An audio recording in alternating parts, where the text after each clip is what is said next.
Pai, nós queremos te louvar e te agradecer pelo privilégio que nós temos de nos reunirmos em torno do nome, da pessoa do nosso Senhor e Salvador Jesus Cristo. Pai, usa a Ana nessa noite para que a Tua palavra, os seus princípios, Pai, sejam internalizados nas nossas vidas, nos nossos corações e nas nossas famílias. Muito obrigado, Pai, pela vida de cada pessoa aqui nessa noite, cada família representada. Fala conosco, é no nome de Jesus que nós oramos e agradecemos a Ti. Amém. Ana, vai lá. Obrigada, pastor. Boa noite, graça e paz. Eu falei que eu estou rodeando aqui porque eu vim mesmo, viu? Eu vim para ficar, eu e meu esposo já estamos frequentando há alguns dias aqui, a gente tem que oficializar, né, essa membresia. E quem estava aqui no culto ontem à noite ouviu uma pessoa gritando, aleluia, esse é meu marido, viu? Sempre que vocês ouvirem, porque realmente assim está sendo uma alegria enorme, uma satisfação muito grande. E ontem realmente a gente vibrava, né, com a palavra ministrada e foi uma bênção. E estou feliz também pelo convite, obrigada, né? E espero poder compartilhar com vocês, né, esse conhecimento. Eu e meu marido, o Dilson, a gente tem uns 15 anos, né, que a gente desenvolve um ministério com a sexualidade. Então, a princípio, a demanda era para atender pessoas que enfrentavam situações com homossexualidade, né? Mas vocês vão combinar comigo que não é só, não sei se o povo está dando tchau para mim, viu? O povo está de máscara, eu não vou conhecer. Enfim, então a gente foi, né, ao longo do tempo, entendendo que a gente não tem que abordar só a homossexualidade, heterossexualidade, enfim, a sexualidade de uma maneira geral, né? E com essa caminhada a gente conheceu o Vili, e vocês tiveram uma palavra aqui com ele há mais ou menos um mês, né? Do Ministério Paz com Deus. Eu, Aline, fazemos parte. Eu não sei se tem mais alguém aqui do Paz com Deus, né? E então, assim, o que eu vou compartilhar com vocês é dessa caminhada que eu e meu esposo vem fazendo, e dos conhecimentos que a gente aprendeu com o Vili. Ele é um homem de Deus tremendo, e é também uma satisfação muito grande, né, hoje estar atuando com ele, né, nesse ministério. A princípio, né, a Luciana pediu para eu falar sobre esse empoderamento, né, da mulher, porque as mulheres estão muito empoderadas e a gente tem que tem que parar de exercitar muito o bracinho aí, né?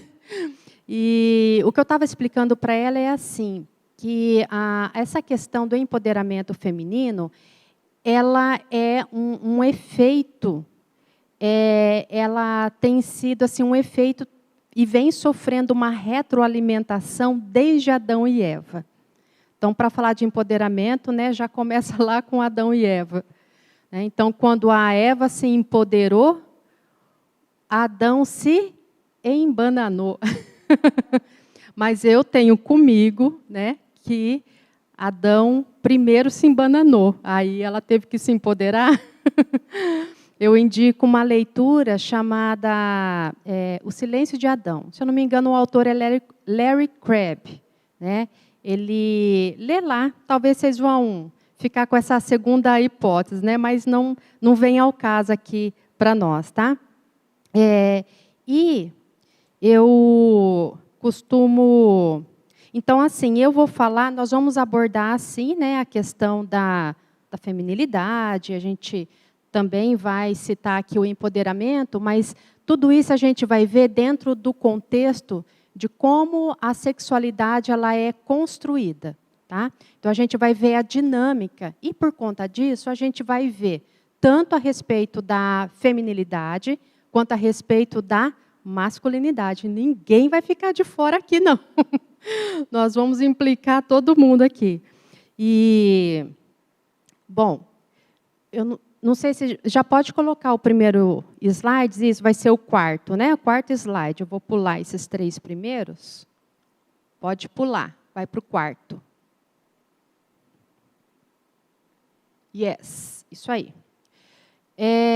Bom, a princípio, eu quero só estabelecer para vocês um fio da meada aqui, vamos dizer assim.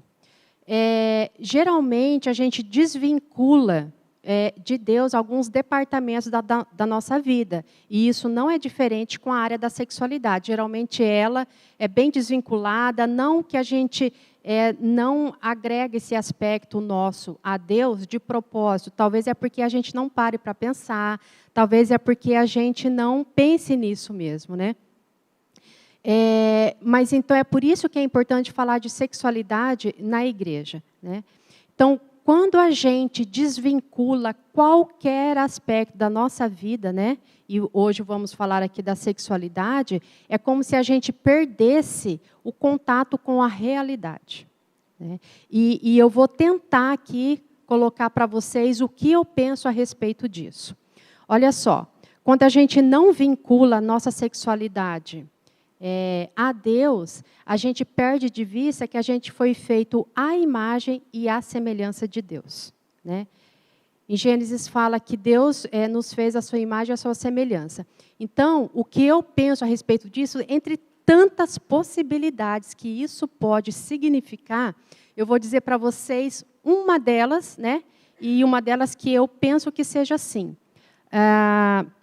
Deus não é um ser que a gente fecha ele, que a gente conceitua ele como homem ou como mulher, né? Ele é um ser sem precedente e ele é Deus. Então, o que eu penso é assim, que Deus pegou, na ocasião em que ele fez o homem macho, é como se ele tivesse pego atributos dele, como coragem, intrepidez, ousadia, iniciativa, liderança, e colocasse nesse ser masculino. E aí, no ser feminino, ele pega outros atributos dele, como empatia, generosidade, delicadeza, o dom de observar, de nutrir, de cuidar, de proteger, não é? E colocou no ser feminino, né? E claro, o feminino também tem umas pitadinhas, né? Também tem mulheres que exercem liderança, que têm iniciativa, assim como tem homens que também têm mais sensibilidade, né? Tem mais a habilidade para observar, tá certo? Então, olha só que coisa maravilhosa. O movimento feminista, ele tem a tendência de fechar, né, essa ideia do feminino, é desvantajoso você ser mulher. Por quê? Porque ela coloca, esse movimento coloca essa ideia em contrapartida com o masculino. Mas veja bem, a nossa referência para ser macho ou fêmea, para ser homem ou mulher, não é eu com o outro, mas sou eu com Deus, né? Tem parcela dele em mim, tem características e aspectos dele em mim. Tá certo? Então, dito isso, eu quero colocar mais outro aspecto, que como que a gente pode desvincular, seja a sexualidade, seja qualquer outra área da nossa vida, de Deus, se a palavra afirma várias vezes que não há como existir fora dele. E eu selecionei aqui alguns versículos. O primeiro dele está aqui em Atos 17, 28. E eu até destaquei, né, as preposições mais importantes. Aqui está, não sei se tem como erguer um pouquinho, porque o versículo ficou para baixo, né? Mas diz assim: pois nele vivemos, nos movemos e existimos. Não há como existir fora dele. Tem mais aqui. Isso. Teve que puxar, né? Eu achei que coubesse o slide todo ali. Pode ir para o próximo slide agora. Separei mais 3. Isso, pode ir para o próximo. Isso. Separei mais 3 versículos. Olha o que diz em João 3. Todas as coisas foram feitas por intermédio dele. E sem ele, nada do que foi feito, se fez. Esse ele aí é Jesus. Romanos 11:36. Portanto, dele, por ele e para ele são todas as coisas. Então, vocês estão vendo que não há possibilidade de existir um fio de cabelo seu fora de Deus. Né? E Colossenses 1:16 até o 20.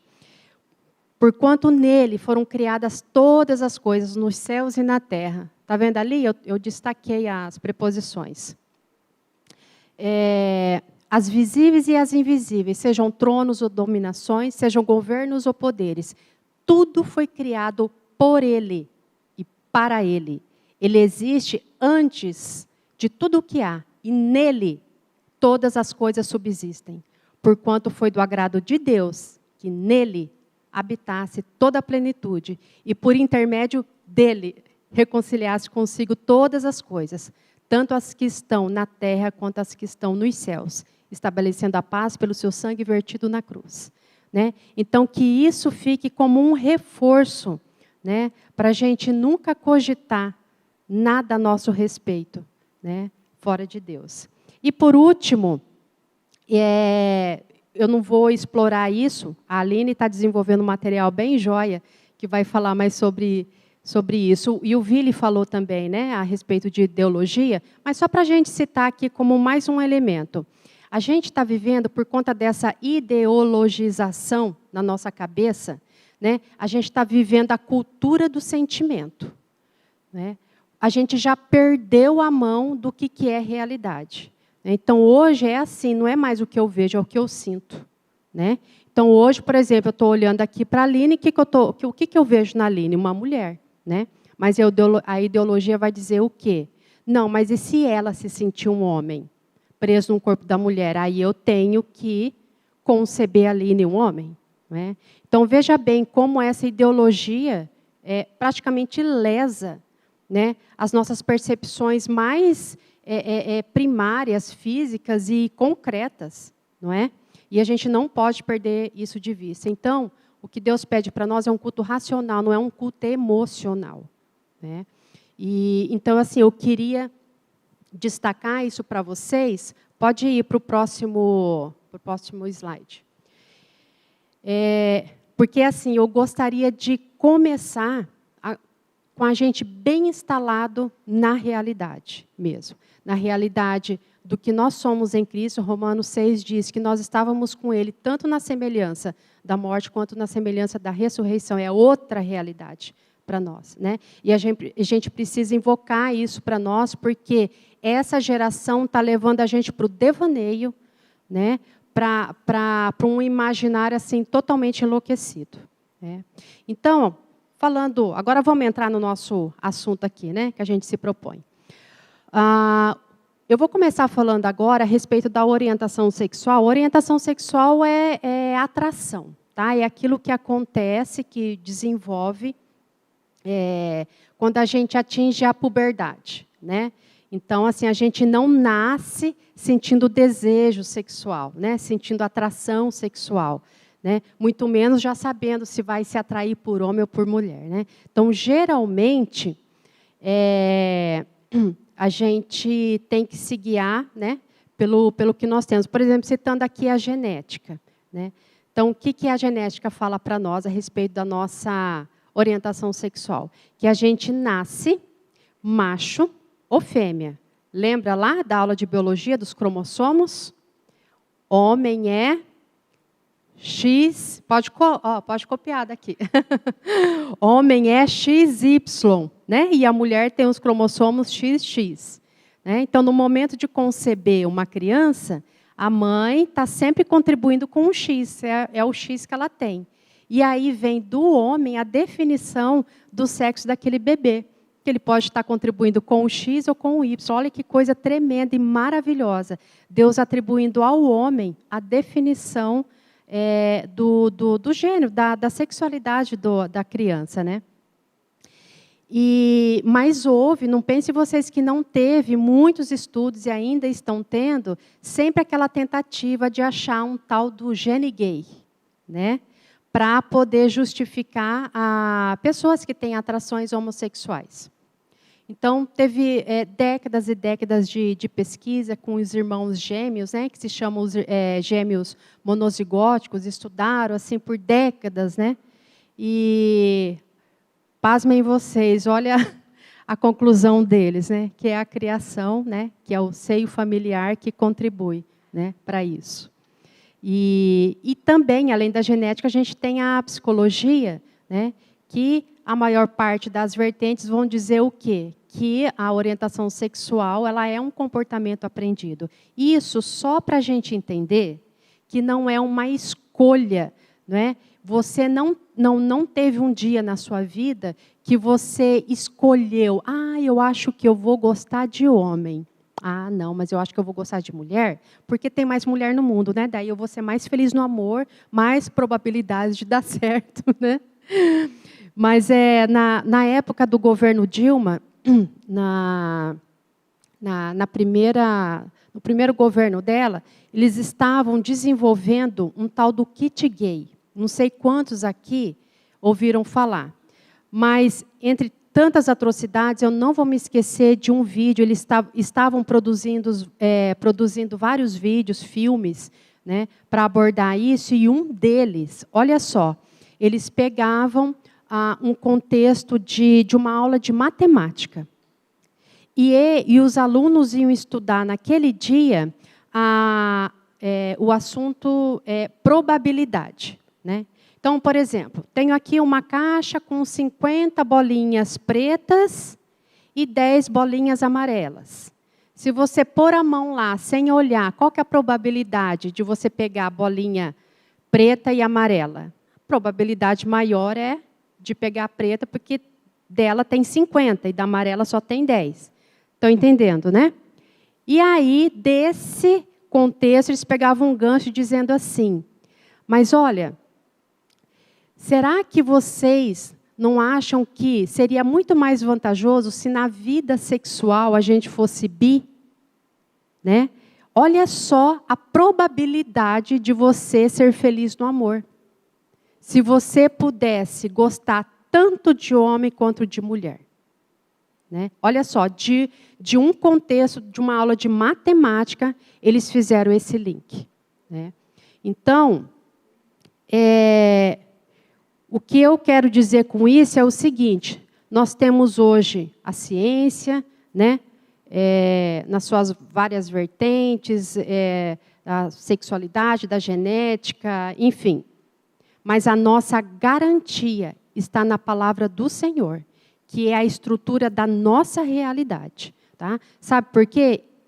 A orientação sexual com base na genética, na psicologia, nas ciências, aqui pode mudar. Um dia eles podem chegar para você e dizer assim, não é mais X, não é mais Y, é M de macaco. Né? Como já dizem de onde a gente veio. Né? Agora vai ser o T de transexual. E seja lá mais qual for a outra letra.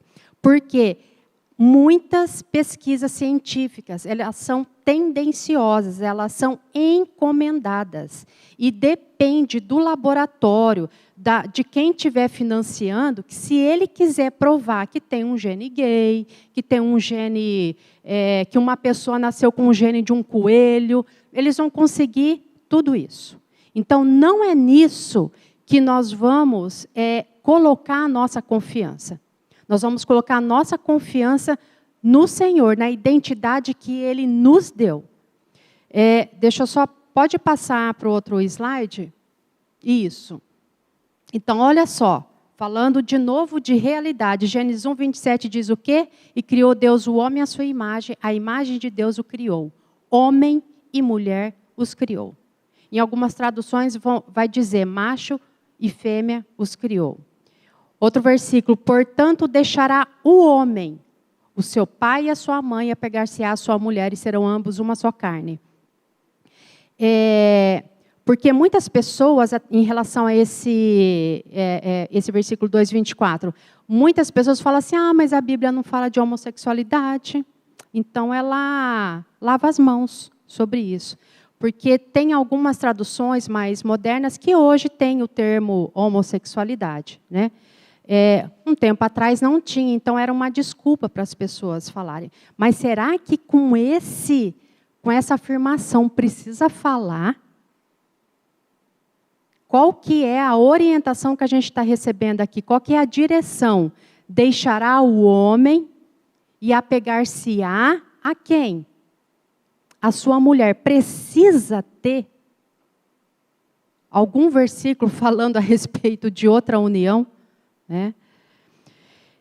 E uma coisa também muito importante que eu percebo aqui, Deus não colocou isso se pautando em sentimento. O homem deixará seu pai e sua mãe se sentir atração por uma mulher. Não é com base num sentimento. Né? E outra coisa, isso daqui é estrutura da realidade, por quê? Porque isso procria. Homem com homem não procria. Mulher com mulher também não. Então, isso daqui é estrutura da realidade. E é nisso no que a gente empenha a nossa fé. Então, é como se a gente tivesse que ter em mente que o nosso vetor vai estar sempre voltado a Cristo. Né? Porque muitas pessoas se abalam, né, com alguma coisinha que a ciência descobriu, alguma notícia. Ai, meu Deus, mas tem gente que tem 3x, tem homem que tem 2x e um Y. E agora? Né? A nossa estrutura da realidade está na palavra de Deus. Efésios 1:10. De fazer convergir em Cristo tudo quanto existe, todos os elementos que estão no céu, como os que estão na terra, na dispensação da plenitude dos tempos. Ok? Estamos na realidade? Estamos bem assentados, bem direcionados? Vamos continuar aqui, então. Então, só para a gente trazer para o nosso contexto, né? Ideologia de gênero, né?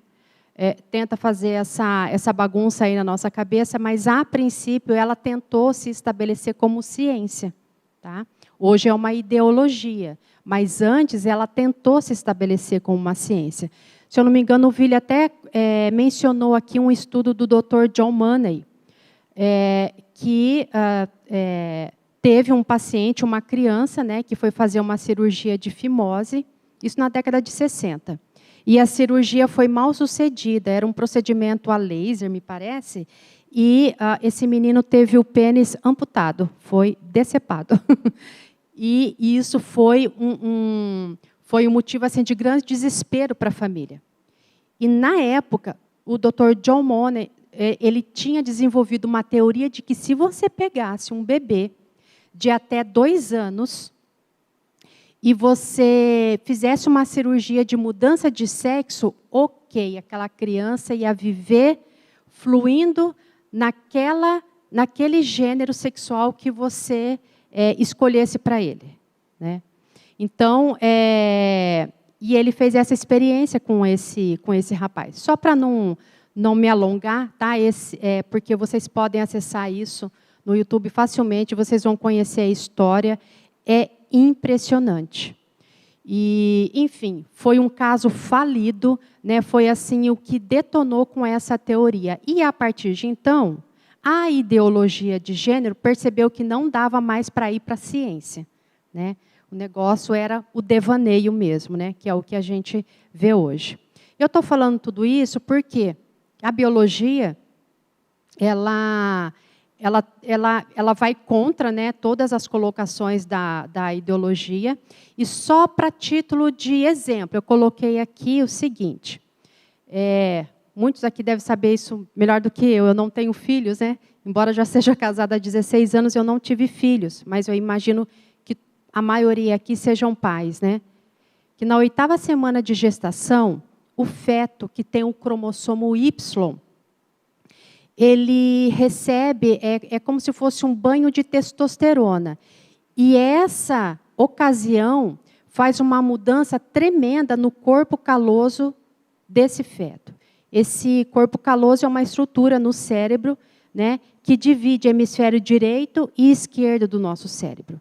Então, esse banho de testosterona no menino, né, no feto com o cromossomo Y, ele é praticamente destruído. O que acontece? Os homens não ficam com um trânsito livre entre hemisfério esquerdo e direito. Então, e nós, né, que temos solos XX, a gente não passou por esse banho de testosterona, então o nosso corpo caloso ficou intacto. O que isso favoreceu a nós? Falar bastante. Né? Então, a gente fala, por quê? Porque nós temos uma conexão, um trânsito mais livre entre os dois hemisférios do cérebro, né? Que é da linguagem e dos sentimentos. Né? Então, a gente consegue, né, nós mulheres, a gente consegue falar bastante, falar o que sente, com todas as minúcias, com todos os detalhes, né, que os homens adoram ouvir. Né? O meu marido fica, mas vai logo, né? Vai logo para onde você quer dizer, né? Mas eu preciso percorrer todos os detalhes, né? Por quê? Porque a gente tem essa eloquência, tá bom? Então eu estou falando isso só para dizer que essa ideia de neutralidade de gênero não tem como existir. Se já na concepção, né, na gestação, já começa a ocorrer tantas mudanças. Eu estou citando uma. Né? Eu não sou da área médica, eu nem sei quantas mudanças ocorrem. Né? Eu selecionei essa. Né? Mas quantas outras coisas não acontecem. Né? E nascer macho, né, ou nascer fêmea não é uma garantia. Né? Por exemplo, nasceu um menino, né? Nasceu um bebê macho, não é uma garantia que ele vai desenvolver uma masculinidade super saudável. E assim como a menina também, não é porque nasceu fêmea que ela vai desenvolver, né, a sua feminilidade de maneira saudável. Só que é, sim, um potencial muito grande. Né? Tem um documentário chamado O Paradoxo da Igualdade, é outra referência que eu gostaria de passar para vocês. Esse documentário é um documentário norueguês, e ele, a pessoa que está desenvolvendo esse estudo, ele entrevistou, ele conversou com muitos cientistas, tanto da Noruega, da Inglaterra, dos Estados Unidos, e o que esse estudo mostra é o seguinte, que um bebê de um dia já manifesta tendências da feminilidade ou da masculinidade. Tem um estudo muito interessante, né, que mostra nesse documentário, um hospital pega bebês de um dia. Para as meninas, eles vão colocar, quer dizer, tanto para a menina quanto para os meninos, eles colocam objetos com olho, né, e começa a observar a reação dos bebês. As bebezinhas meninas, elas fixam os olhos nos objetos com olho, né? Já demonstrando a tendência da afetividade, né? Do relacionamento. E os meninos ficam fixando o olhar nos objetos sem olhos, que só têm formas geométricas. É interessantíssimo. Né? Então, por isso que a gente fala, nascer macho e nascer fêmea é sim um potencial para desenvolver saudavelmente, tanto a masculinidade quanto a feminilidade. Pode ir para o outro slide. Se a gente for falar, né, assim, puxa, Ana, como que dá para garantir, né, que a sexualidade dos filhos vão se desenvolver de maneira saudável? Né? Se a gente pudesse aproximar o máximo possível dessa garantia, nós saberíamos que está em Provérbios 22:6. Educa a criança no caminho que ela deve andar, e até quando ela for velha, ela não se desviará. Né? A sexualidade dos filhos está muito vinculado ao modo como o pai e a mãe se relacionam. Para uma criança, mais importante do que ela ser amada pelo pai dela, mais importante do que ela ser amada pela mãe dela, é o pai dela amando a sua mãe e a mãe dela amando o seu pai. Porque é o fundamento dela, é da onde ela veio, é da onde ela surgiu daquele casal. Se nesse casal estiver estabelecido o equilíbrio né, ela vai ter aquilo como fundamento para a vida dela. Tem o doutor Ítalo Marcilli, acredito que muitos aqui devem conhecer, acompanhar o trabalho dele. Ele tem 6 meninos, isso até o ano passado. Me parece que ele estava grávido pela 7ª vez. Eu não sei, teria que confirmar isso. Mas ele diz assim, na casa dele, e eu achei isso tremendo. Ele junta os 6 meninos e fala assim, eu estou fechado com a mamãe. Se tem uma pessoa nessa casa que precisa ser a mais amada, é a mamãe. E eu amo mais a mamãe. E os meninos têm uma reação de tanta alegria, porque essa afirmação dele dá essa solidez, essa segurança, essa confiança de que eles estão crescendo, que eles estão vivendo num lar estável, equilibrado, harmonioso, né? E isso é um fator assim importantíssimo para mais tarde a gente desenvolver a nossa confiança e segurança no Senhor. Muitas vezes a gente tem uma dificuldade de confiar em Deus, né? De entregar a nossa ansiedade para Deus, porque na infância, na primeira infância, a gente não foi ensinado a confiar. Porque tinha um lar desestabilizado, tinha um lar em que eu não podia descansar, tinha um lar em que eu não podia me deleitar, tudo na minha vida era atribulado, entende? Então, olha só que importância tem, né, o casal. Provérbios 22:6, quando diz, né, educa a criança no caminho que ela deve andar, a gente, a princípio, tem a ideia de que, ok, então isso é para garantir que meu filho se comporte bem, né? Que ele venha a ter um bom comportamento. Mas é muito mais que isso. É você imprimir no teu filho identidade. É isso que tem que ser impresso nele, né? A identidade de que ele é filho, de que ele é amado, de que ele foi gerado com amor, de que ele foi desejado, né? Então, ainda que ocorra alguma situação, né, dos filhos se desviarem, eles tiveram aquela identidade dele impressa de que ele é amado, né? E nem que se for mais tarde, ele vai retornar, né, para esses princípios. Isso daqui acontece como? Né? Como que é possível, né, colocar Provérbios 22:6 na prática, no lar, né? Veja bem, criança é concreta, tá? Criancinha. Alguns materiais falam que até os 6, outros falam que até os 7, né? Que a criança é concreta. Então, não dá para você filosofar com a criança, né? Não dá para você usar termos abstratos, né? E muitas vezes até palavras mesmo, ainda que sejam corriqueiras, vai ser difícil. Então, o que a criança precisa? Ela precisa ver, ela precisa experimentar, ela precisa vivenciar, né?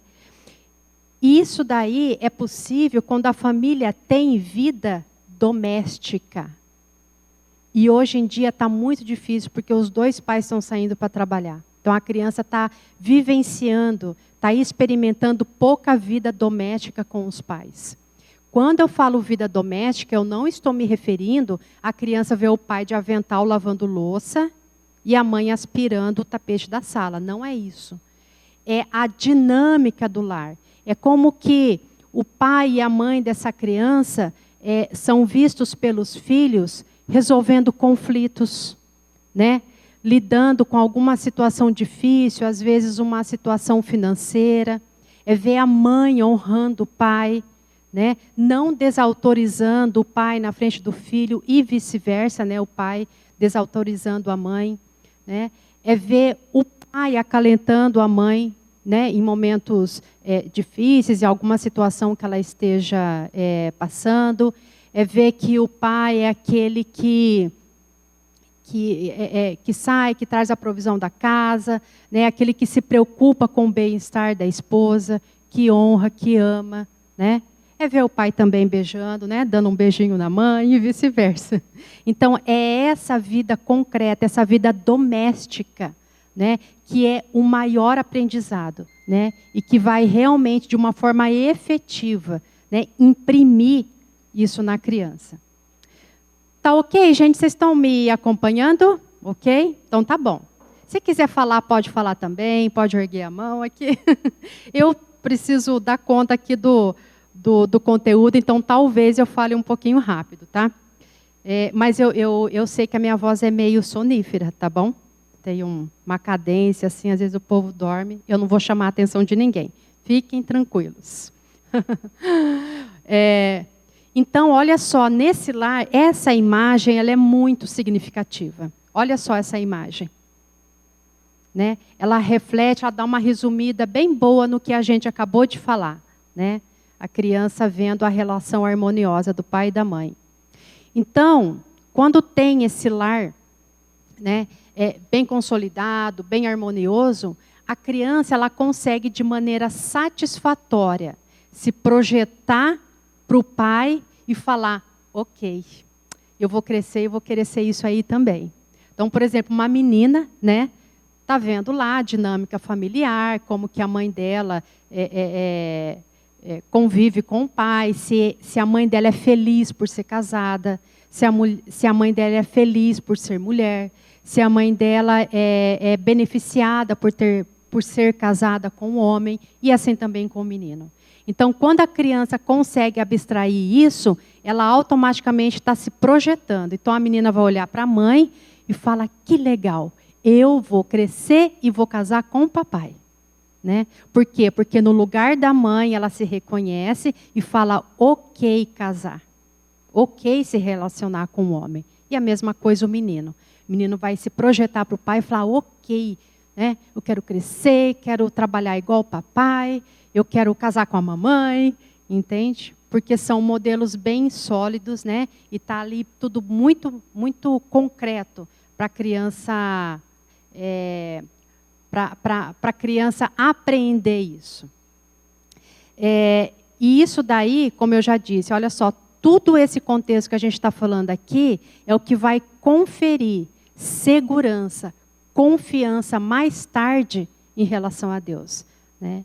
Então, muitas vezes nós, adultos, né, somos cabeçudos, a gente não consegue confiar em Deus, né? Não consegue se livrar da nossa ansiedade, porque na infância a gente não foi ensinado a confiar. Não tinha em quem a gente descansar e se desenvolver, né, de uma maneira... de uma maneira natural, né, e gostosa. Então, isso aqui seria assim o ideal para uma família, né? E na primeira infância também acontece aquelas conexões sinápticas, né? Os neurônios começam um dar a mãozinha para o outro, né? Vai ligando, vai fazendo as sinapses. E esses dias eu ouvi um médico falando que isso é para a vida inteira, né?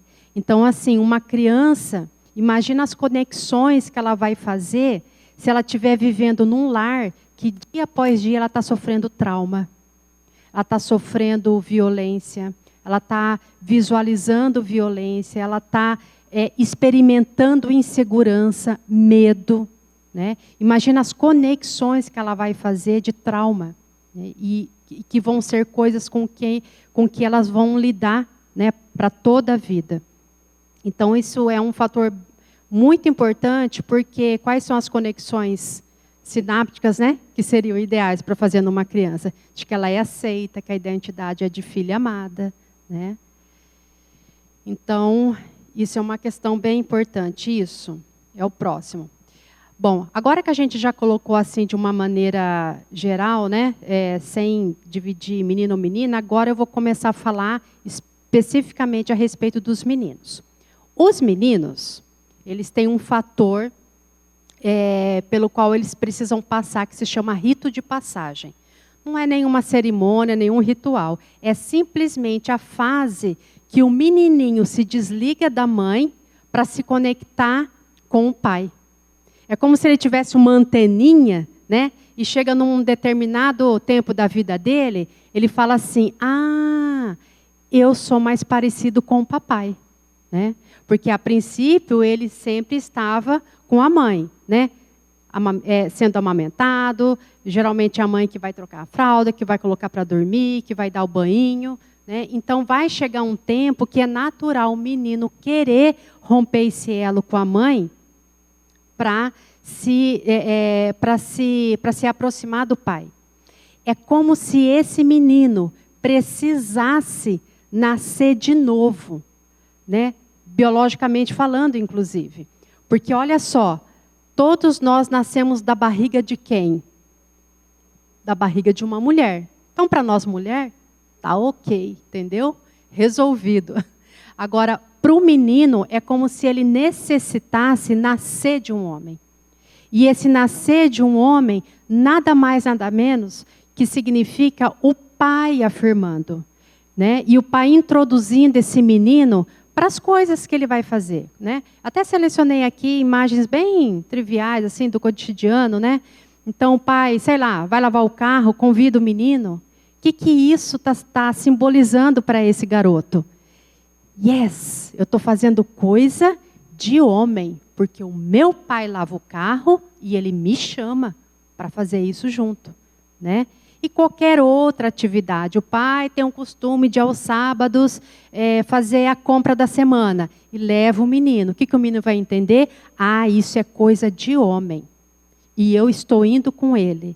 Então, olha só, né, que tremendo isso. Então, nessas ações assim tão corriqueiras, tão cotidianas, o menino, para ele, aquilo está sendo, uau, eu sou um hominho, né? Porque eu estou sendo inserido, né, no mundo dos homens. O que os homens fazem, agora eu também estou fazendo. E tudo isso por meio da figura paterna dele, né, que tem autoridade. O pai tem autoridade para reconhecer a masculinidade no filho. Mãe não tem como afirmar a masculinidade. Pode ser a melhor mãe do mundo, mas ela é mulher. Então, o filho precisa receber essa afirmação, né? Essa comprovação de que ele é um homem do pai, né? É como se eu precisasse fazer um exame do coração e marcasse uma consulta com um dentista, né? Ele vai ter propriedade para fazer esse exame no meu coração, né? Então, para o menino é assim, ele precisa receber essa afirmação da masculinidade, só que ele precisa receber isso do pai. Então, é ele que vai selar isso, que vai reconhecer isso no menino. Pode passar para o próximo. Então, quando acontece de um menino, né, que não teve tanta proximidade com o pai, às vezes não cresceu com a figura paterna, ou foi assim um pouco... não foi muito boa a relação dele com o pai, ele até pode desenvolver heterossexualidade, se atrair pelo sexo oposto, saber que é homem, mas pode existir, por conta de não ter recebido a afirmação do pai dele, pode existir um sentimento de déficit de masculinidade, né? Então, pode ser aquele garoto que fala assim, aquilo ali é ser homem. Eu não sou, porque eu não consigo jogar futebol, porque eu não sou tão barbudo como aqueles garotos são, né? Então, assim, para esse menino, ele criou um estereótipo de que ser homem não é aquilo que ele é, embora ele se reconheça macho. Está dando para acompanhar, gente? E tem algumas situações, né, que acometem rapazes, acho que aqui quase ninguém conhece, né, esse tipo de gente, né?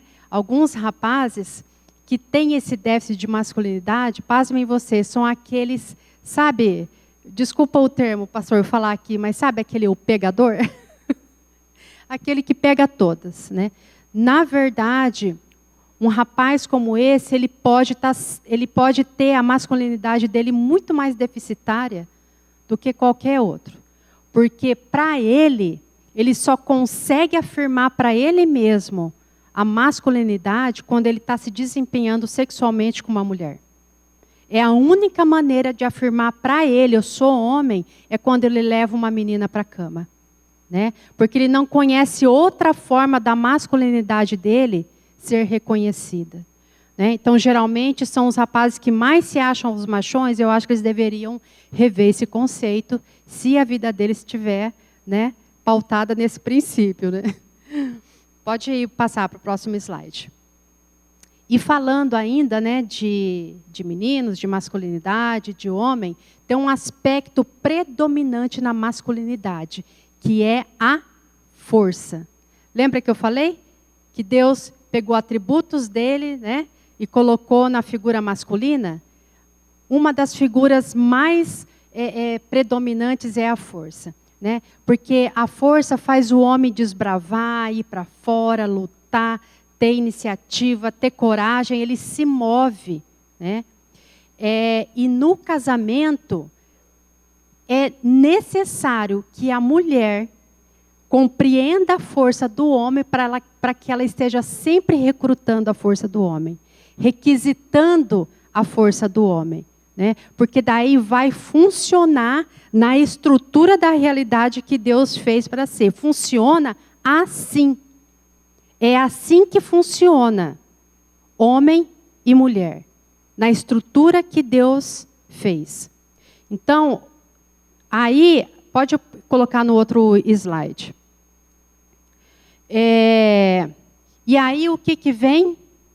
Uma engenharia social, né, que coloca lá a ideologia de gênero, né, que vem com palavras bonitas de empoderamento feminino. Ora, se a mulher está empoderada, ela vai requisitar a força masculina? Não.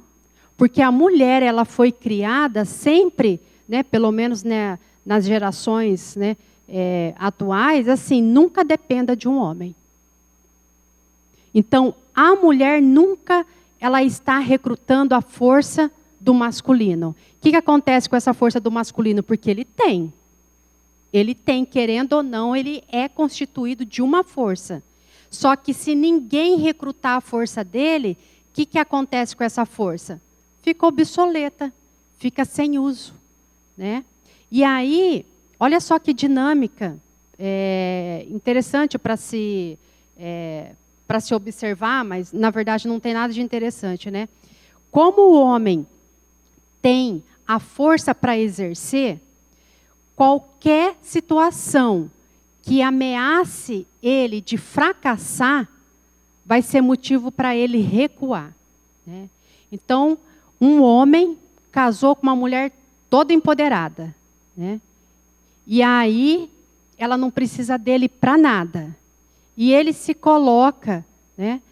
Ele se compara e fala, bom, ali, se eu for competir, se eu for medir força, ela ganha. Então, como eu não quero ficar exposto, eu tenho medo do fracasso, o que eu vou fazer? Eu vou recuar, que é menos feio, né? Então, é como se... Está vendo a retroalimentação? Né? Deus colocou uma estrutura para a gente funcionar nela. A mulher não recruta algo que Deus colocou no homem para ela recrutar, e isso tudo vira um círculo vicioso, e hoje a gente está vendo, né, cada vez mais o empoderamento feminino, só que daí o enfraquecimento masculino, né? Então, o homem, ele tem medo do fracasso, porque ele não vai se aventurar numa situação em que ele não vai dominar, né? O homem, ele foi feito para se comprometer, para se responsabilizar, para se envolver em alguma ação, né? Então, quando ele percebe que ele está sendo recrutado para agir, para se mover naquela ação, ele vai, né? Então, é como se o feminino que a mulher exerce instigasse o masculino no homem, e o masculino do homem instigasse a feminilidade na mulher. Então, é assim que deveria funcionar. Essa é a estrutura, né, que Deus colocou em nós.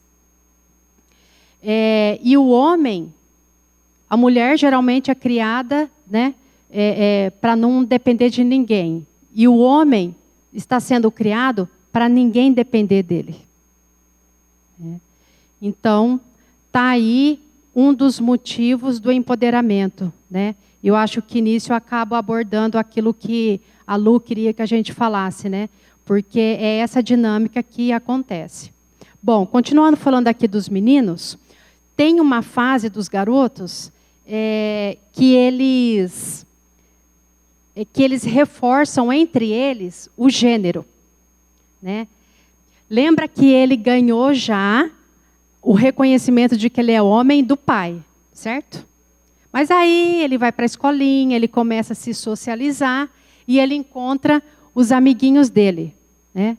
E aí, olha o que está acontecendo aqui. Um reforço de gênero, né? Olha que imagem interessante, né? É como se os 3 meninos estivessem se sentindo assim, orgulhosos, né? Yes! Nós somos meninos, nós somos os piratas, né? Então é um afirmando o outro, é um reconhecendo no outro. É muito interessante, é muito simbólica essa imagem. Então a gente pode dizer que quando o menino começa a se socializar, né, e ter os seus amiguinhos, seus pares do mesmo sexo, seria um reforço de gênero. É como se fosse uma segunda fase de aceitação da masculinidade. Ele está, pela segunda vez, sendo reconhecido como um homem. Primeiro o pai dele, né, lá em casa, e depois agora fora de casa, pelos amigos, né? Isso é muito interessante. E olha aqui, agora nós vamos... deixa eu só falar uma coisa. Nessa fase aqui, tanto os meninos quanto as meninas, eles têm esse orgulho, né? De ser... Os meninos têm orgulho de ser menino, né? Então, geralmente, eles falam assim, as meninas são umas bobas, né? E as meninas, vice-versa, também encontram vantagem, esse orgulho de ser menina. Aí, eu perguntei para uma amiga que tem um casal de filhos. Os filhos dela já estão grandes já. Mas quando eles eram menores, eu pedi para ela fazer uma pesquisa. Falei assim, pergunta aí para o teu filho o que ele acha das meninas e pergunta depois para a tua filha o que ela acha dos meninos. Olha só a resposta. O que os meninos, nessa fase aqui, pensam das meninas? Que elas não param de falar, que elas atrapalham o pensamento, que elas gritam, e quando elas se encontram, elas se agarram e gritam mais ainda. Essa é a percepção do menino. E tudo isso vendo como algo assim, ai, credo, olha o que as meninas fazem, olha o que elas são, né? Mas as meninas, a respeito dos meninos, olha só, eles são bobos, eles são imaturos, eles são chatos, eles são irritantes e besteirentos. É muito interessante, né? Anos depois vão querer, né, trocar os pares aí, né? É bem interessante. Então, agora falando a respeito das meninas. Então, os meninos têm necessidade, né, de passar por esse rito de passagem, as meninas não. Porque nós meninas nascemos da barriga de outra menina. Então, ok para nós, a gente já nasce, já tem a nossa identificação, né, de gênero com a nossa mãe. A mãe tem um papel muito importante, porque é com ela que a menina vai captar se é legal ou não ser mulher. Olha só. Então, a mãe que tem autoestima, a mãe que é feliz no casamento, a mãe que está de bem com a balança, né? que tá feliz com a sua vida, seja com a sua carreira, né? Ou qualquer outra realização, tudo isso vai estar transmitido para a menina se é legal ou não ser mulher. Então, é uma tremenda de uma responsabilidade, né? Lembra que eu falei que um dos aspectos predominantes no homem é a força? Nas mulheres, olha só o que é. Pode passar, esqueci de falar. Para a mulher, um dos aspectos mais predominantes, olha só, pasmem vocês, é a vulnerabilidade. Se tiver uma feminista aqui, agora eu vou ser linchada na hora de ir embora, né? Mas olha só, é que a gente pega esse termo, né, e coloca um sentido, uma conotação pejorativa. Mas a vulnerabilidade é a capacidade que Deus deu para o feminino confiar no masculino. E porque ela confia, ela descansa no masculino. Olha só como essa dinâmica vai fazer o quê? recrutar a força do homem. Né? Porque aí não tem competição, não tem mulher empoderada, não tem mulher oprimindo, né, a força do homem, ele não está se sentindo ameaçado. Né? Então, olha só que tremendo. A palavra de Deus diz, como auxiliadora idônea, né? As palavrinhas no grego é ezer kenegdo. Não sei se é assim que pronuncia, tá? Esses termos, eles significam salva-vida, refúgio, descanso. Então, a mulher, ela é dotada de ser uma pessoa que proporciona refúgio e descanso para o marido. Então, imagina uma situação assim.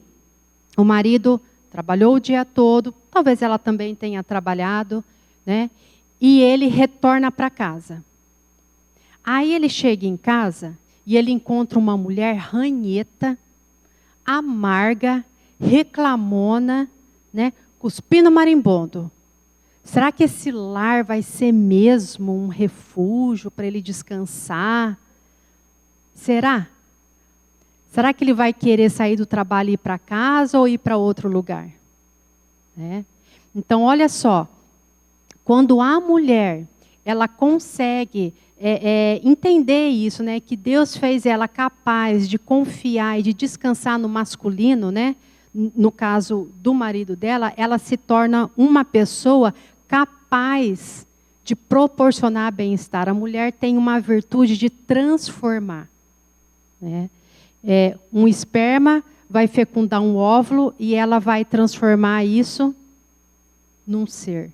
Né? E assim como ela pode transformar o lar. Tem um provérbio que diz que a mulher sábia edifica a sua casa, mas a insensata destrói. Né? Então, muitas vezes, a gente vai precisar pensar, refletir, né, em como nós, mulheres, estamos consolidando a nossa vida profissional, diária, cotidiana, porque às vezes nós nos colocamos em metas, né, que talvez desgastam a gente, né, fazendo com que essas propriedades, né, de ser isso em casa estejam abaladas. Porque, concordem comigo, que para ser salva-vida, refúgio e descanso, a mulher precisa estar bem? Se ela estiver cansada, estressada, atolada de compromisso, será que ela vai conseguir exercer essas propriedades? Entende? Então, fica a dica aí para a gente refletir. E outra coisa interessante da feminilidade, que ela faz o homem se mover. Um exemplo, né, que eu vi há pouco tempo, achei fantástico. Né? Um homem, ele sai de casa para ganhar o pão de cada dia para sustentar a esposa, os filhos. Um homem sai de casa para caçar e trazer comida para casa. Mas o homem não faz isso para outro homem. Não é verdade? Se ele estiver saindo para caçar e tiver outro homem, o cara vem aqui junto comigo, você vai caçar comigo. Mas para uma mulher, ele faz. Né? Então, por quê? Porque é um ser vulnerável que está exercendo confiança nele e gera esse movimento nele. Vocês não acham isso tremendo, gente? Pode fazer assim, só para dizer que eu tô fazendo vocês entenderem. Né? E na questão aqui da feminilidade, o que a engenharia social faz? Né? Essa ideia de feminilidade é totalmente contrária ao feminismo. Né? Como eu disse, a Aline está desenvolvendo um trabalho, vai ser bem joia, e ela vai poder explanar mais sobre isso. Aqui a gente só está citando mesmo. Tá? Então, é totalmente o contrário. Por quê? Porque o feminismo vai dizer assim, não, você não pode confiar no homem. Você não pode depender de um homem. Né? Muitas vão falar, você não pode nem se relacionar com o homem. Né? Eles são tóxicos. Né? A masculinidade é tóxica. Você tem que correr disso. Então, o movimento feminista faz com que a mulher não recrute a força do homem. Ela não requisita a força do homem. Fica aquele homem lá, com com a força dele obsoleta. Aí sabe o que pode acontecer? Só para chocar um pouco vocês vão acordar. A mulher, ela já não se admira de mais nada do marido, né? Ela não recruta a força dele, ela já tem ele como algo obsoleto em casa. Aí esse homem vai encontrar uma menina 20 anos mais nova que ele. E essa menina vai se encantar com ele. Ah, que homão que você é. Nossa, você faz isso? O que essa menina está fazendo nele? Recrutando uma força que na casa dele não está sendo requisitada, está obsoleta lá. Aqui eu tenho uma pessoa. Não estou dizendo com isso, né? Não estou justificando adultério, né? Mas é uma maneira da gente explicar e de compreender essa dinâmica. Tá? Então, mulheres, fica a dica. Então, mulheres muito abarrotadas, elas ficam desgastadas, elas se movem, em vez de fazer com que o homem se mova. Lembra lá da Marta? Toda assoberbada lá nos afazeres da casa, né? É um exemplo bem interessante de uma mulher que está que não está exercendo a vulnerabilidade, né? Que ela está sendo usada. É como se você pegasse. Eu não estou querendo dizer aqui que mulher não pode trabalhar, tá? Não é isso. Mas imagina que você pegue uma colher. Qual que é a estrutura da realidade de uma colher? Né? Qual que é a função de uma colher? Se alimentar, né? Uma colher, um garfo, certo? Foi feito para isso. Mas daí eu quero plantar umas florzinhas lá no meu jardim, eu não tenho pá de jardim, eu vou usar esse garfo, eu vou usar essa colher. O que vai acontecer? Vai entortar, né? Então, muitas vezes, nós, mulheres, exercemos muito bem, né, as mais variadas profissões, né? Mas, às vezes, a custo de um desgaste muito grande. Porque nós, mulheres, nós também agora queremos aquela casa lá naquele condomínio, né, aquele carro do ano. Né? Então, a gente toma para nós uma demanda que, muitas vezes, o marido não vai conseguir sozinho. Né? Porque a gente está com os olhos postos em coisas materiais, né? E aí deixando a desejar na maternidade, no matrimônio. Ok? É para reflexão, a gente não vai desenvolver mais isso, que a gente tem que seguir aqui. Olha só, isso. Nossa, mas está demais, é o André, né, que está passando os slides? Está demais, hein, André? Obrigada aí, hein? Olha só, agora falando, né, continuando a falar da menina. A gente falou, né, que a mãe tem a importância para a menina para dizer, né, que se é bom ou não ser mulher. E olha o que o pai simboliza para a menina. Ele simboliza o primeiro homem na vida dela. Quem vai ser o primeiro homem que vai levar essa menina para o cinema?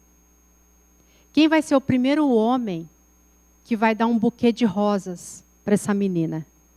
Quem vai ser o primeiro homem que vai levar ela para jantar fora? O pai vai deixar outro homem fazer tudo isso antes dele? Exatamente. Aleluia.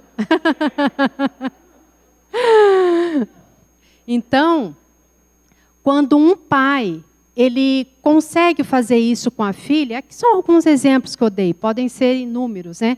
O que ele está dizendo? Filha, é assim que um homem tem que te tratar.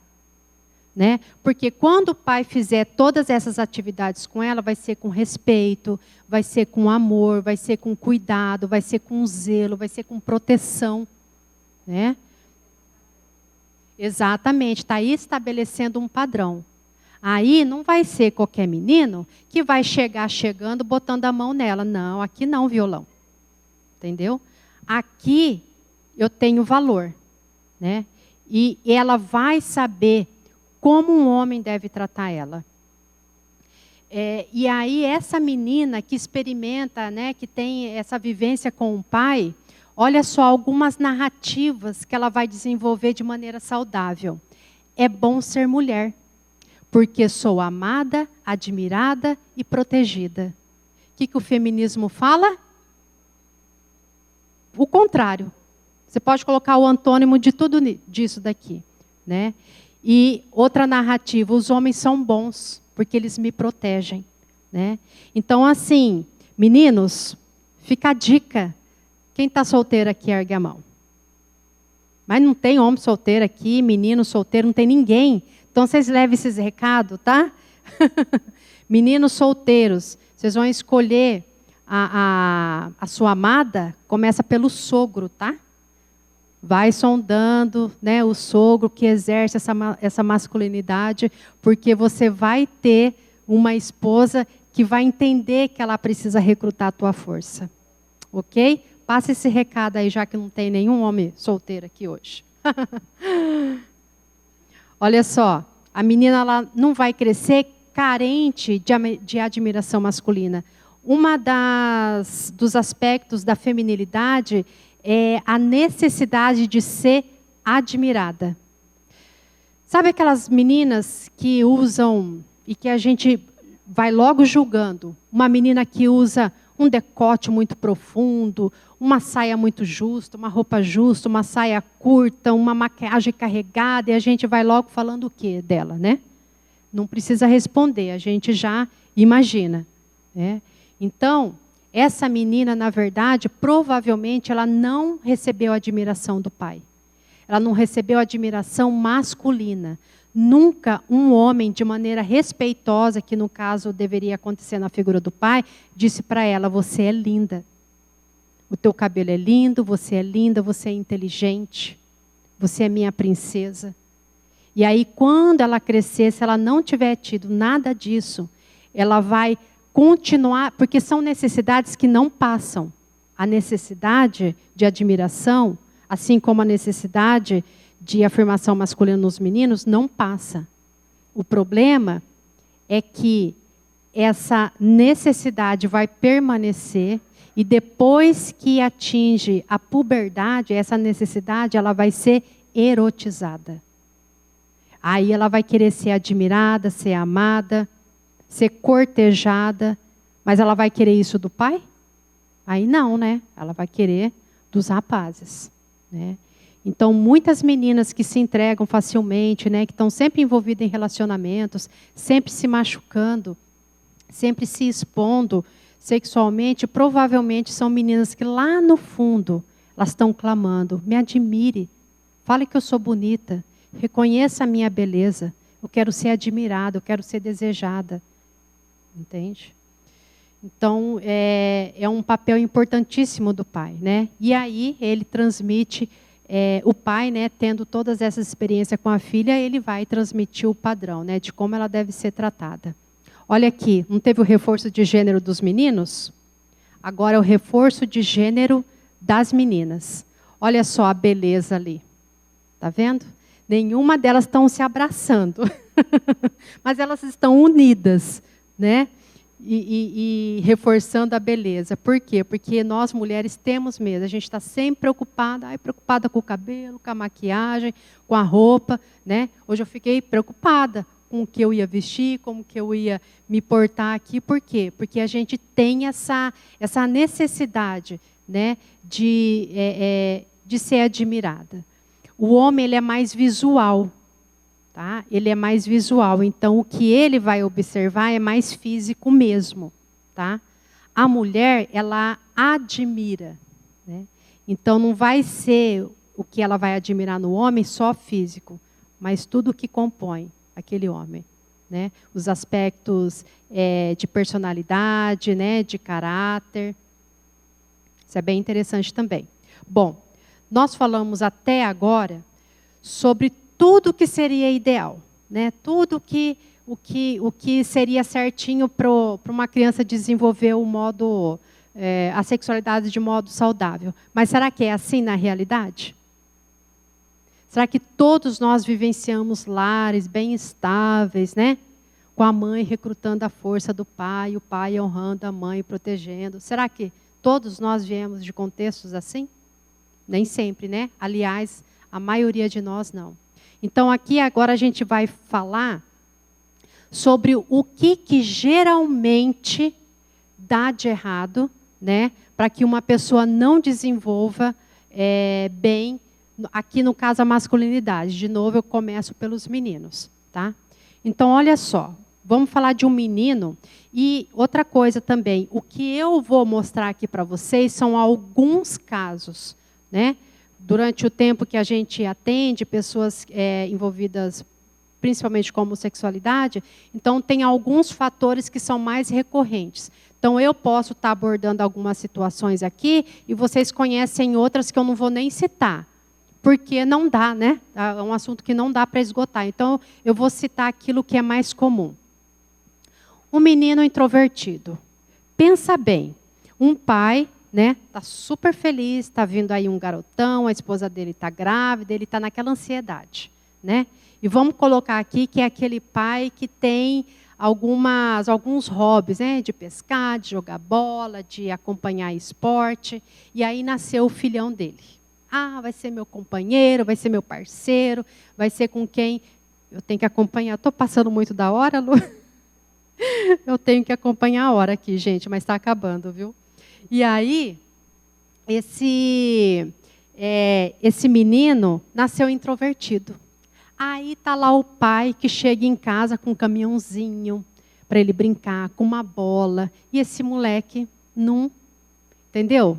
Não dá liga com o que o pai quer que ele faz, né?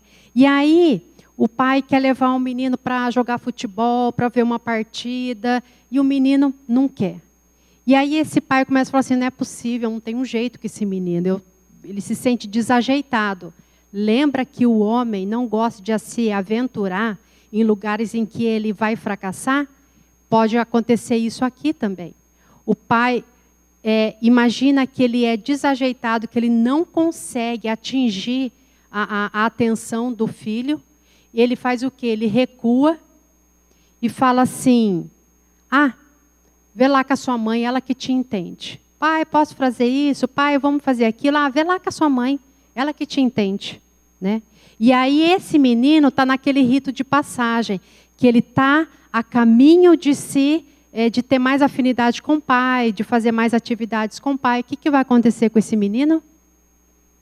Ele não vai receber essa afirmação masculina. O pai pode ser com todas as boas intenções, mas o que a criança vai entender? Meu pai não gosta de mim. Meu pai não quer passar tempo comigo, né? O que acontece com esse garoto? Ele vai entender que o mundo masculino é hostil. O mundo masculino não o reconhece, não o aceita. Aí, quando um lugar está hostil, é gostoso ficar lá, num lugar que é hostil? O que você faz? Você sai de lá. No caso desse menino, ele vai fazer o quê? Ele retrocede para o lugar onde ele é bem aceito. Onde ele vai ser acolhido. Aonde que é? De volta para a mãe. A mãe, percebendo essa dinâmica que o filho não está tendo com o pai, o que ela vai fazer? Abraça esse garoto, né? E dá-lhe mãe, né? E dá-lhe mãe, e dá-lhe mãe. Esse menino vai ter a masculinidade dele reforçada, reconhecida? Dessa forma, não, né? Então, geralmente isso acontece quando o menino não corresponde com as expectativas do pai. E esse garoto, provavelmente, ele vai desenvolver um modo para sobreviver nisso. Então, quando ele for para a escola, provavelmente o que vai acontecer é o seguinte, ele vai para a escola, está lá a garotada e as meninas. Para onde é que ele vai? Ele vai para o grupo das meninas, muito provavelmente. Por quê? Porque ele tem na mente dele que os meninos não o reconhecem, não o aceitam, não gostam dele, né? Mas ali com as meninas ele é super acolhido, né? Ali é um ambiente todo favorável para ele se sentir bem, para ele ser recebido. Mas não tem problema, é criança mesmo.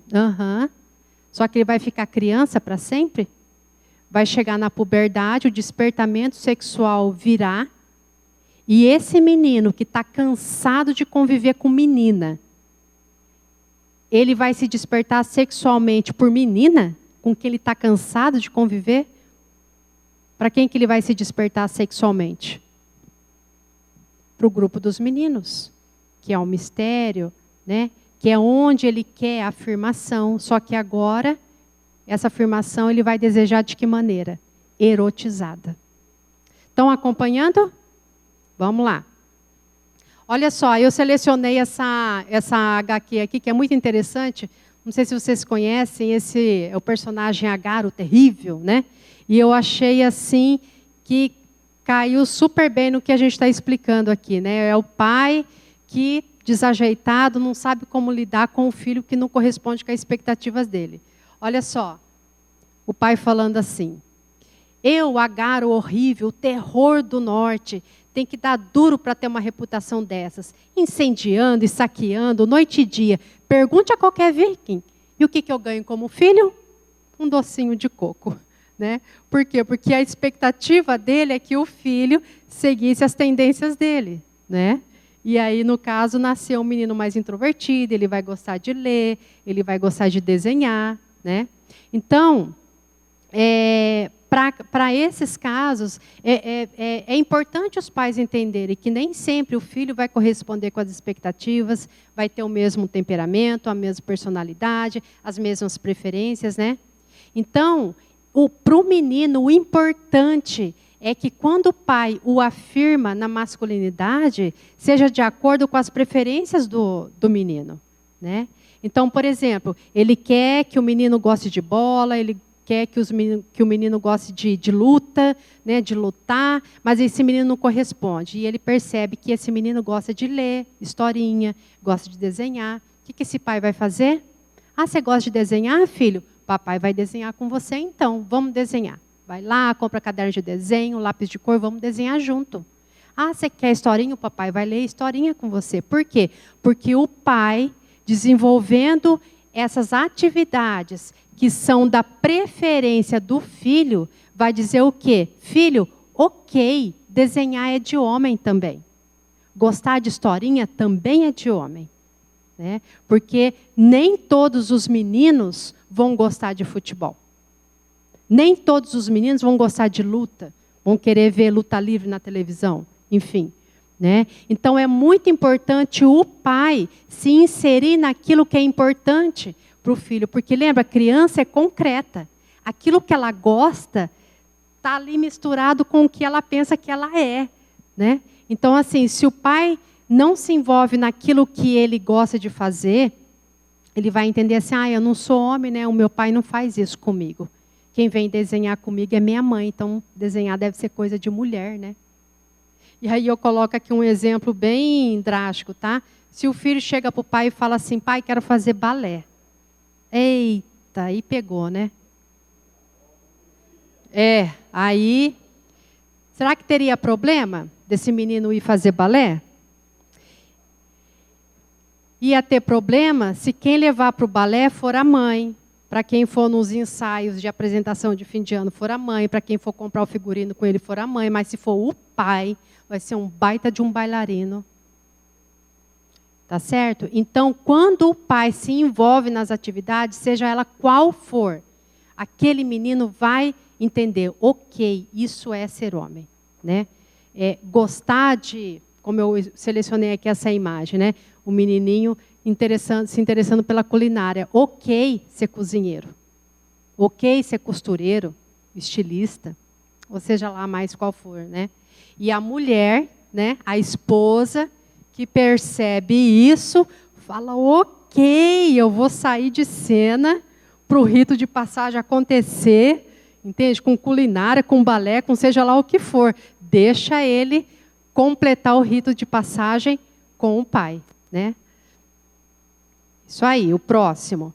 Acontece, às vezes, de afetar a masculinidade em famílias que têm a omissão paterna, às vezes tem a ausência paterna também. Né? Às vezes uma mãe cria o filho sozinha, por ser mãe solo, por ter perdido o marido, enfim. Né?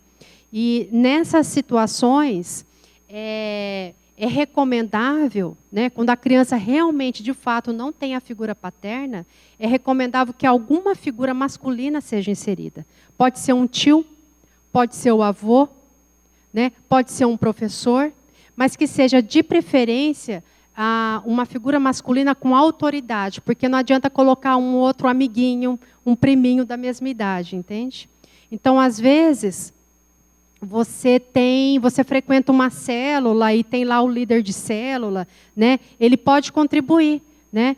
A criança vai para a célula e o líder lá fala assim, você me ajuda hoje a distribuir esses recados? E o menino vai falar, nossa, uau, um homem, né? Que está me pedindo para fazer coisas, né? Então, você entende que isso é um fator muito, é muito importante. O efeito na criança é tremendo, né? Pode ser um professor, um avô. Outras situações, agora eu vou passar rapidinho, porque agora são os casos menos recorrentes, tá?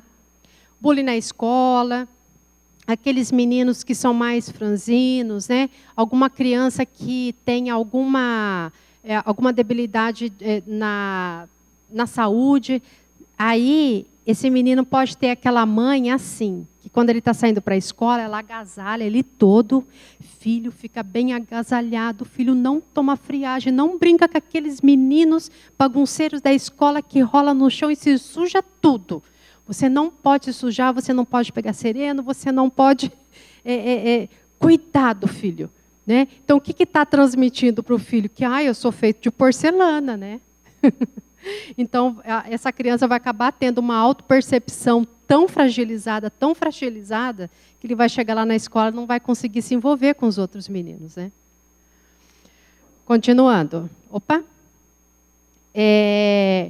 Nessas ocasiões também, né, é aquele reforço, o pai sempre reconhecendo quais são as preferências para se envolver com ele, né, naquelas atividades que são mais significativas para os filhos. Né? E até um exemplo bem interessante, que o Vili já deu muitas vezes, que eu acho isso fantástico. Sabe quando o pai pode levar o filho para o trabalho e apresentar esse filho para os amigos do trabalho? Né? Que ele leva o filho, fala assim, esse aqui é meu garoto, e está aquela almarada em volta, assim, olha, você é o filho do fulano, prazer em te conhecer, e aquele menino está ali olhando, né, para aquele monte de homem. Né? Então, imagina a afirmação masculina que aquele garoto está recebendo. É maravilhoso. Outras situações também, né? Aqui, de novo, a engenharia social, uma das coisas que afeta, né? Empoderamento feminino, que vai cada vez mais emasculando o homem. Tem também situações em que a figura do pai é muito enfraquecida, aquela mãe dominante que oprime mesmo o homem, né? A mãe dominadora, e aí o filho olha para aquela situação, vê aquele homem fraco, fala, eu não vou querer ser isso não, quero ser igual a minha mãe, olha que mulher importante, proeminente, bem-sucedida, né? São casos também que podem afetar. E por último, né, eu acho que a gente tem que citar, nem que se for rapidinho, acontece disforia de gênero. Esse termo, até pouco tempo, era mais conhecido como transtorno de identidade de gênero. Vocês sabem o que é isso, talvez não com esse nome. São criancinhas que elas, por exemplo, um menininho que pensa que é do sexo oposto, ou uma menininha que pensa que é um menininho. Né? Então, isso que a gente costuma ver, né, que está aí na mídia e que as crianças têm que ser respeitadas, se o menino achar que é menina, a gente tem que respeitar isso, isso não é disforia de gênero. A disforia de gênero é uma condição médica, né, que realmente causa muito sofrimento para a pessoa. Pessoas que sofrem de disforia de gênero, existe uma inconformidade com o corpo, não são pessoas que estão ligadas à bandeira LGBT, que estão envolvidas em movimentos LGBT, não são pessoas que realmente sofrem. Né? O doutor Ítalo, inclusive, citou um exemplo de consultório dele, de uma paciente que não reconhece o seio.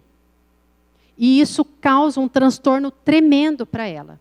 Não é uma pessoa ligada a nenhum movimento LGBT, não levanta nenhuma bandeira, é uma pessoa que sofre. Isso sim é disforia de gênero. Essas outras coisas que a gente está vendo, não é. É ideologia daí.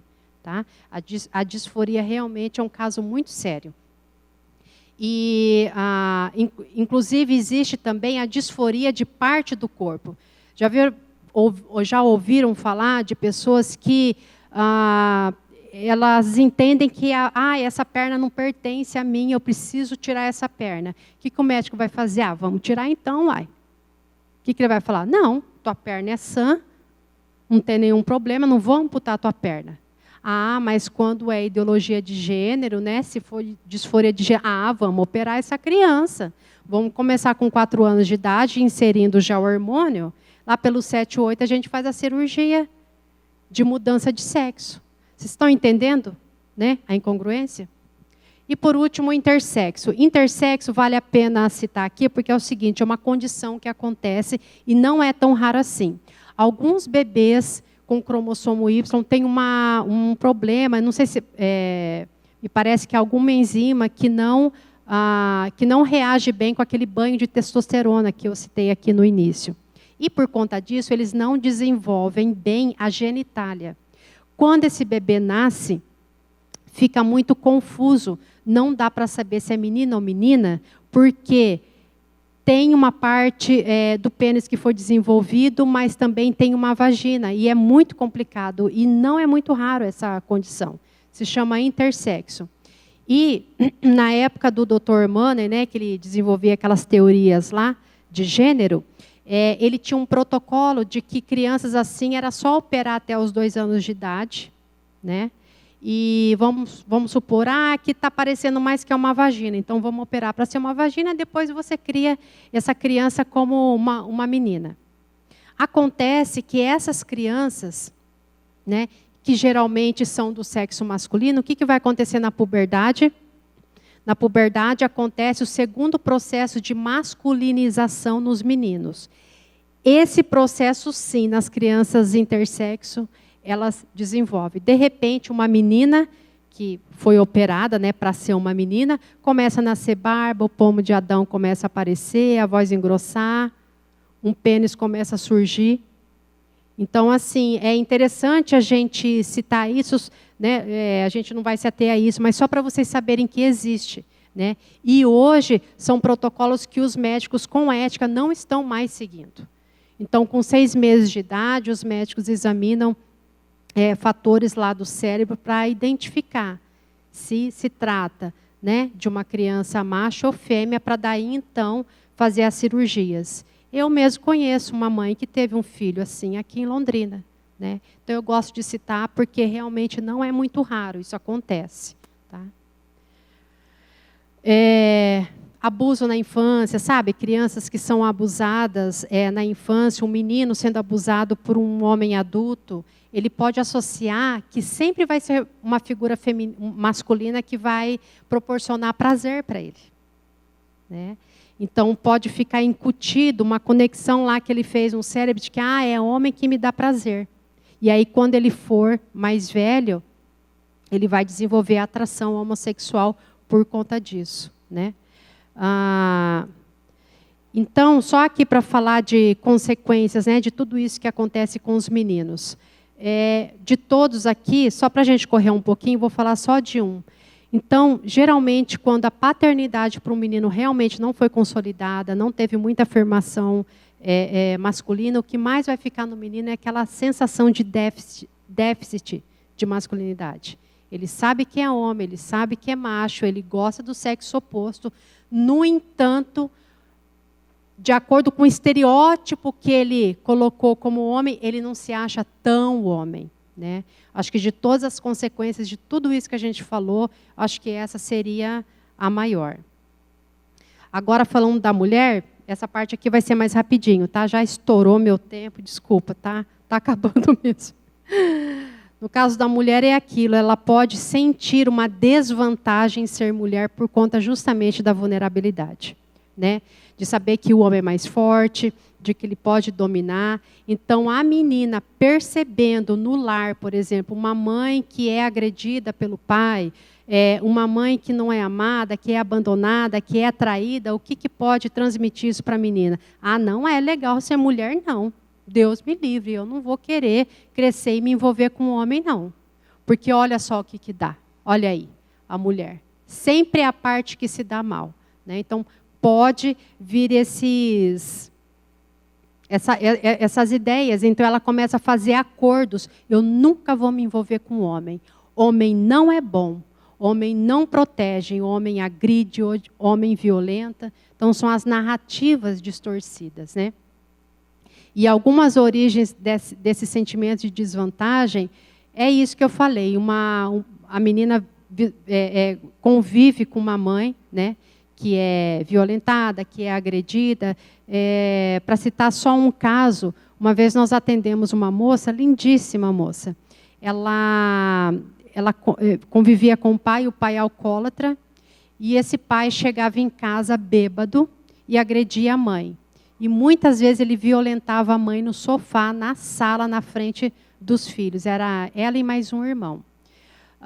Numa ocasião, esse homem chegou e começou a agredir. E ele chegou bêbado em casa e trouxe um amigo. E ele começou a agredir a esposa e ela caiu no chão e ele começou a chutar ela. E ele falou para o amigo, você quer chutar também? Começa a chutar também. E ficou os dois chutando a mãe dela, né? Então, o que ficou na cabeça dessa menina? É legal casar com um homem? Não, né? Ela teve uma percepção de que não era bom isso. Então, uma das percepções de desvantagem. A menina extrovertida, lembra que eu falei do menino introvertido? Que geralmente é assim, né? A gente espera que o menino nasça com um temperamento mais extrovertido. E a menina é introvertida, e ela vai fazer balé, né? Mas e daí se nasce uma menina com temperamento extrovertido? Ela olha para as brincadeiras das meninas lá, com as panelinhas, as bonequinhas, e olha os meninos subindo em árvore, pulando o muro, correndo, andando de skate. Ela fala, yes, é isso que eu gosto.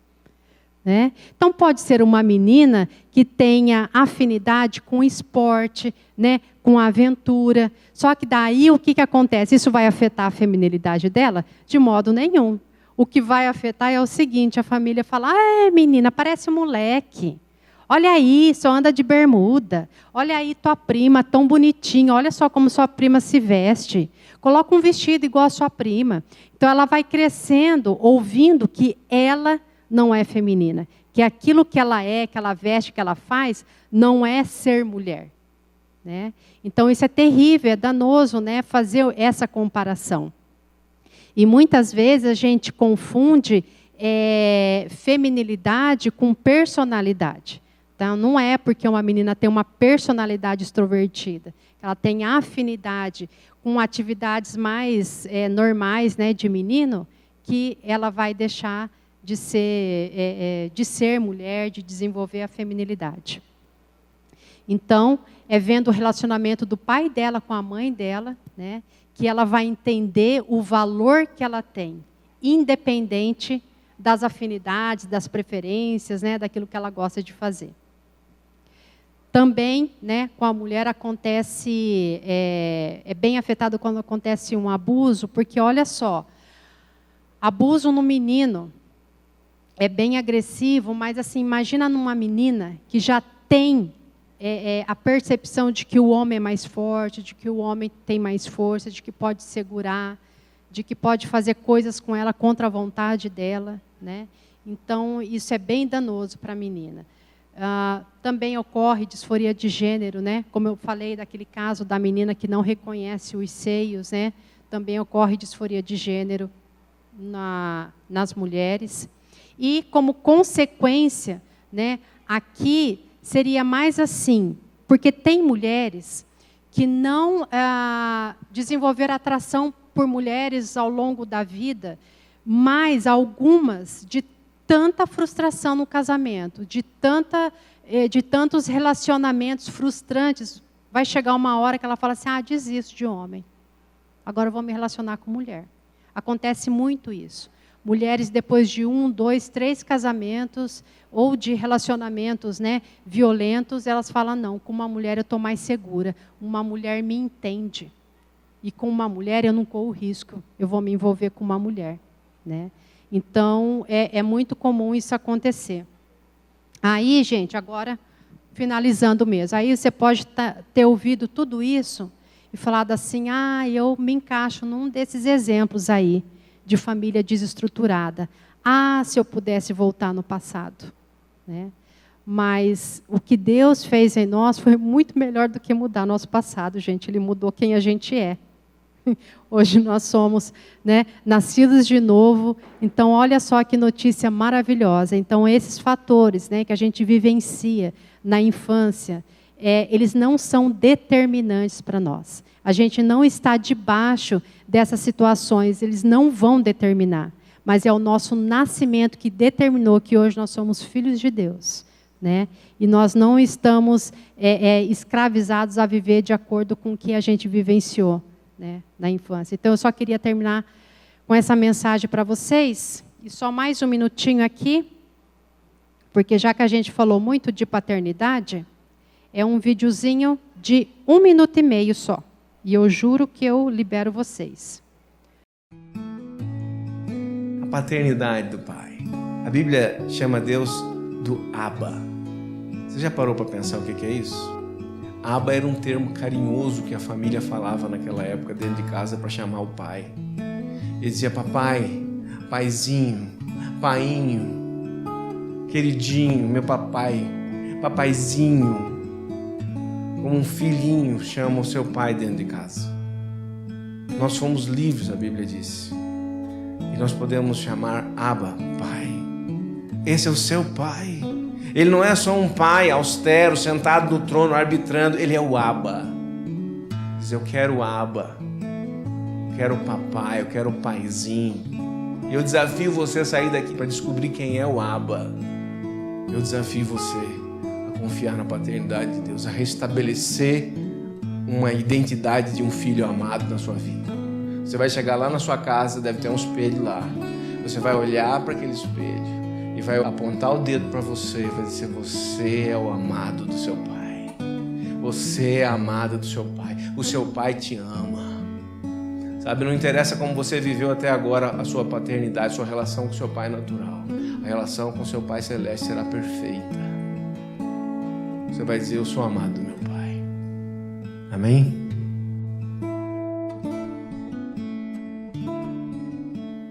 Eu acho que muitos de nós, eu me identifiquei com muitas coisas aqui, mas eu acho que ainda há tempo.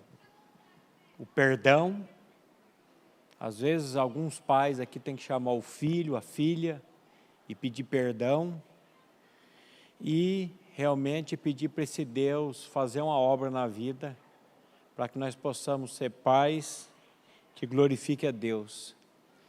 Hoje eu estava escrevendo um estudo que eu vou fazer aqui no mês da família, quem é Jesus em sua família, e provavelmente eu vou começar com Mateus 11, que aproveita o homem ganhar o mundo inteiro e perder a sua alma. O que daria o homem em troca da sua alma? Mas pior que eu perder a minha alma é ver os meus filhos perdendo a alma. Misericórdia, Senhor. Porque hoje nós estamos mais preocupados com o ter do que o ser. E nós precisamos parar de ficar correndo nesse mundo para juntar coisas e precisamos ser um pai para os nossos filhos. Esse Deus é maravilhoso.